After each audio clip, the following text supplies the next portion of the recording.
ஆண்டவராக இயேசு கிறிஸ்துவின் நாமத்தில் என் அன்பின் வாழ்த்துக்கள். இந்த காலை வேளையில் உங்களை சந்திப்பதில் மகிழ்ச்சி அடைகிறேன். இன்றைக்கு நம்முடைய தியானத்திற்காக நாம் தெரிந்து கொள்கிற வேத வசனம் அப்போஸ்தலர் நடபடிகள் புஸ்தகம் 4 அதிகாரம் 12 வசனம். அவராலே அன்றி வேறொருவராலும் ரட்சிப்பு இல்லை. நாம் ரட்சிக்கப்படும்படிக்கு வானத்தின் கீழங்க மனுஷருக்குள்ளே அவருடைய நாமமே அல்லாமல் வேறொரு நாமம் கட்டளையிடப்படவும் இல்லை என்றான். இயேசுவாலே அல்லாமல் ரட்சிப்பில்லை. அவராலே அன்றி ரட்சிப்பில்லை. ரட்சிக்கப்படும்படி இந்த பூமியில் இயேசு கிறிஸ்து நாமம் ஒன்றே கொடுக்கப்பட்டிருக்கிறது.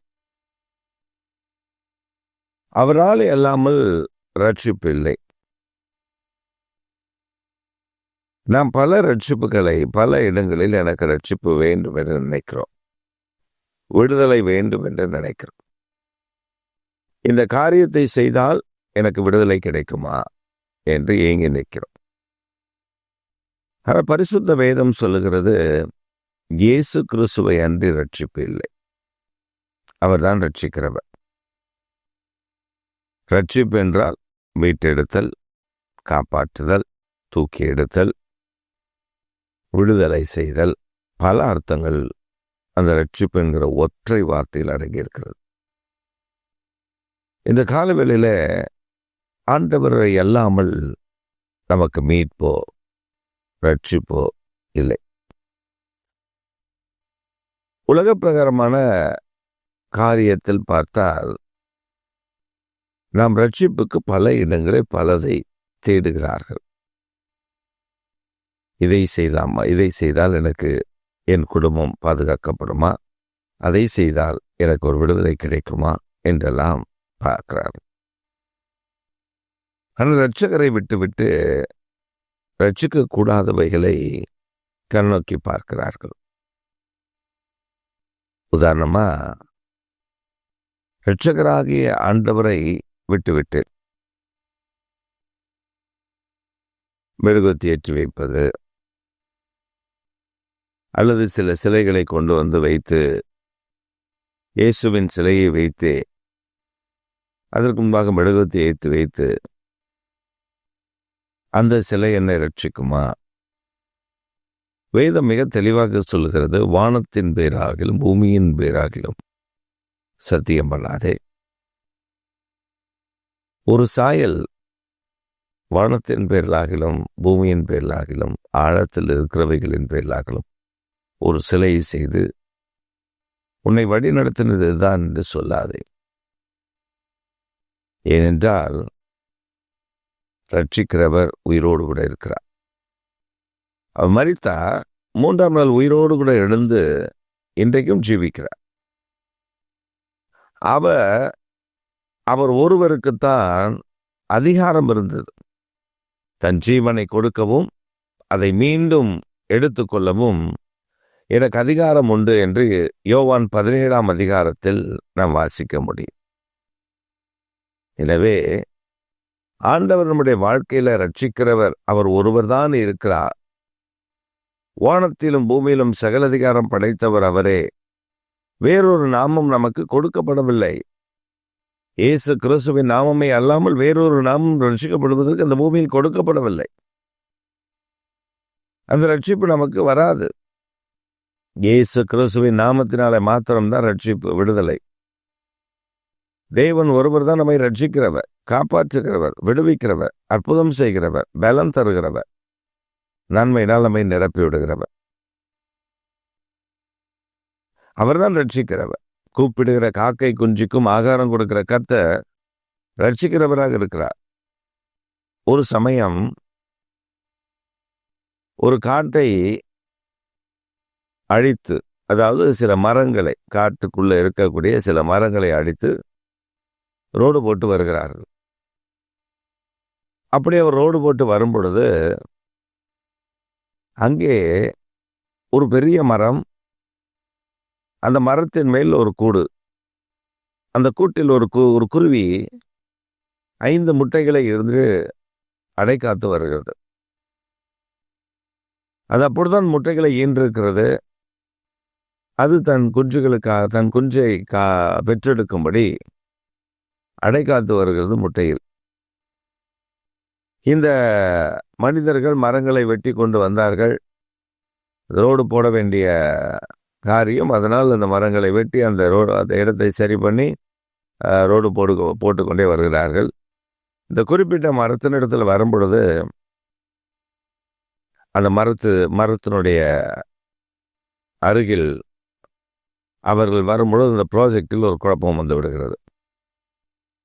அப்போ அந்த ப்ராஜெக்ட் அப்படியே நிறுத்தப்பட்டுவிட்டு 6 மாதங்கள் கழித்து தான் மீண்டும் அந்த ப்ராஜெக்ட் சரி இதெல்லாம் சரி பண்ணியாச்சு, நம்ம மறுபடியும் தொடரலாம் என்று சொல்லி அவர் தொடர வரும்பொழுது அந்த மரத்திலிருந்து ஆரம்பிக்க வேண்டும். அவர் அந்த மரத்தில் ஏறி கிளைகள் எல்லாம் வெட்டி அந்த மரத்தை அப்புறப்படுத்துவதற்கு முதலாவது கிளைகளை வெட்டுகிறார்கள். வெட்டி வரும்போது மேலே ஒரு கூட்டில் முட்டை ஓடுகள் இருக்கிறது, பறவைகள் எதுவுமே இல்லை. அதில் ஒரு வேத வசனம் மாத்திரம் இருக்கிறது. அதில் இருக்குது. ரட்சிப்பு கர்த்தருடையது இல்லவா? இந்த குருவி எங்கிருந்தோ ஒரு வேத வசனத்தை எங்கிருந்தோ ஏதோ ஒரு பேப்பரை கொண்டு வந்து உள்ள வைக்கும். பேப்பரு, குச்சி, அதுக்கு எது கிடைக்குதோ, எது சாஃப்டா தெரியுதோ அதை கொண்டு வந்து அதை வச்சுக்கும். அப்படி அதில் வேத வசனம் இருந்ததை அந்த மனிதன் கண்டு மரம் வெட்டுகிறவன் ஆச்சரியப்பட்டு போனார். காரணம், ஒரு சாதாரண குருவிக்கு கூட ஆண்டவர் இறங்குகிறாரே, பாதுகாக்கிறாரே, பராமரிக்கிறாரே, அதை எவ்வளவு அழகா பாதுகாத்து வந்தா. நம்மை பாதுகாக்க மாட்டாரா? நம்மை ரட்சிக்க மாட்டாரா? நமக்கு ஒரு விடுதலை தரமாட்டாரா? நம்முடைய வாழ்க்கையில வெற்றியை தரமாட்டாரா?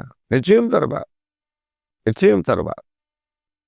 சில மனிதர்களை எனக்கு தெரியும், அவர் ஆண்டவர் மேலுள்ள நம்பிக்கையை விட்டுவிட்டு இங்கே போவது, அந்த இடத்திற்கு போனால் ஒரு விடுதலை கிடைக்காதான் போவது, அங்கே அந்த ஊழியக்காரர் ஜெபம் பண்ணினால் கர்த்தர் எனக்கு குழந்தை பாக்கியத்தை கொடுத்து விட மாட்டாரன் ஓடுவது, இங்கிருந்து அங்கே போவது, அங்கேருந்து இன்னொரு இடம் போவது, இன்னொரு இடத்துல இருந்து இன்னொரு இடம் போவது, அங்கெல்லாம் போய் 2 நாள் 3 நாள் போய் ஒரு இடத்துல பிரயாணப்பட்டு போய் தங்கி, எனக்கு இதில் ஒரு அற்புதம் நடக்காதா என்று அங்கே போய் தங்கி, இங்கே போய் தங்கி, அங்கே போய் தங்கி, எனக்கு ஒன்றும் புரியவில்லை. நம்ம ஆராதிக்கிற தேவன் எல்லா இடங்களிலும் இருக்கிற தேவன், அவர் எல்லா ஆராதனையிலும் இருக்கிற கர்த்தர். அப்ப நான் இங்கிருந்து அங்க போனா மட்டும் எனக்கு அற்புதம் செய்வார் என்று சொன்னால் அப்புறம் எப்படி நம்முடைய தேவனாய் இருக்க முடியும்? அந்த கேள்வி அந்த பிள்ளைகளுக்குள்ள இல்லை. அங்க போனா எனக்கு சுகம் கிடைச்சிருமா? இங்க போனா எனக்கு ஒரு விடுதலை கிடைச்சிருமா?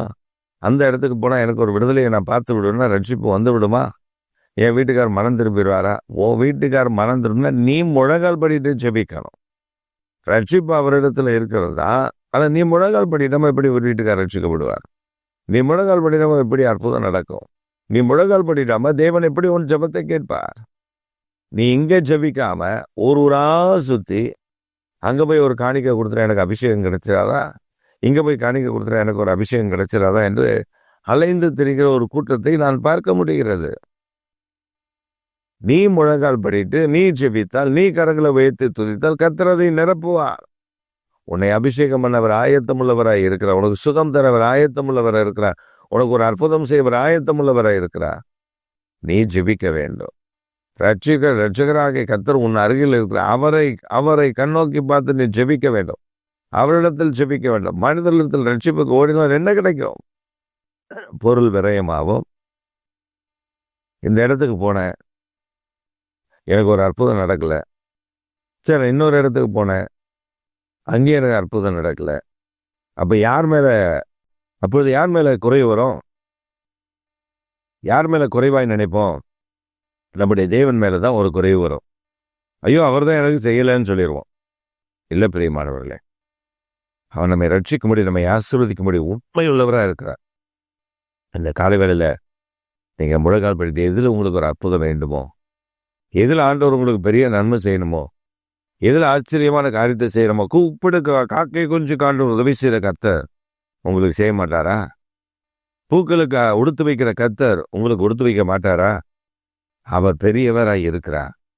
இவைகளை பார்க்க நீங்கள் விசேஷமானவர்கள், உங்களை கைவிட்டு விடுவாரா? இன்றைக்கு அதுதான் நாம் புரிந்து கொள்ள வேண்டும். முழங்கால் படிடுவோமா, செபிப்போமா, ஆண்டவர்கள் சொல்லுவோமா, நீங்கள் தான் என் வாழ்க்கையில் விடுதலை, நீங்கள் தான் எனக்கு நன்மை செய்கிறவர், நீங்கள் தான் எனக்கு அற்புதம் செய்கிறவர். நான் பல காரியங்களை குறித்து கவலைப்பட்டு கலங்கிட்டு இருக்கேன்ப்பா, வேண்டாம், நீங்கள் எனக்கு அற்புதம் செய்யுங்க. என் வாழ்க்கையில் அற்புதம் செய்கிற கர்த்தரை நான் முன்னெடுத்துக்கிறேன், நான் சோர்ந்து போவதில்லைன்னு தைரியத்தோடு சொல்லுங்கள். கர்த்தர் பெரிய காரியங்களை செய்து உங்களை ஆசீர்வதித்து வழிநடத்துவார். ஆமென், ஆமென்.